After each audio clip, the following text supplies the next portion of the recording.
BC reservation నిర్ధారణకు మరో 3 నెలలు రాష్ట్ర ప్రభుత్వ అభ్యర్థనతో హైకోర్టు అనుమతి. సుప్రీంకోర్టు నిర్దేశించిన ట్రిపుల్ టెస్ట్ మార్గదర్శకాల అమలుకు సమయం కావాలన్న సర్కారు.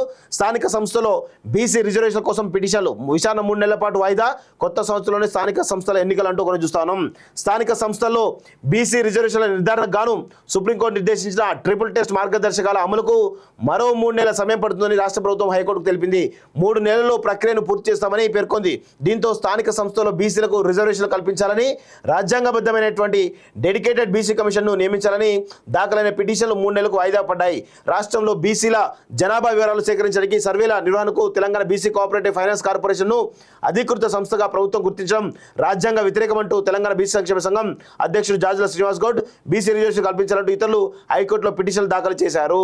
సో ఇక్కడ ఇంకొక విషయం కూడా చెప్పాలి. నిజంగా ఈ చట్టసభలకు కానీ, ఈ వ్యవస్థలకు కానీ, ఈ ప్రభుత్వాలకు కానీ చిత్తశుద్ధి ఉంటే బీసీ జనాభా ఎంత, అసలు పూర్తి ఈ దేశ జనాభా ఎంత, ఈ దేశ జనాభాలో ఏ కులం ఎంత పర్సెంటేజ్ ఉన్నదని ఎప్పుడైనా నివేదించగలిగినరా? ఎందుకంటే ఇటు ప్రభుత్వాలు నివేదించవు, ఇటు ప్రభుత్వాలు వాటి సర్వే చేయవు, కనీసం కోర్టు న్యాయస్థానాలు కూడా కనీసం గైడ్లైన్స్ కూడా ఇవ్వవు. ఎందుకు ఇవ్వవు అంటే న్యాయస్థానాలు కూడా కొన్ని కులాల గుప్పిట్లో ఉన్నాయి.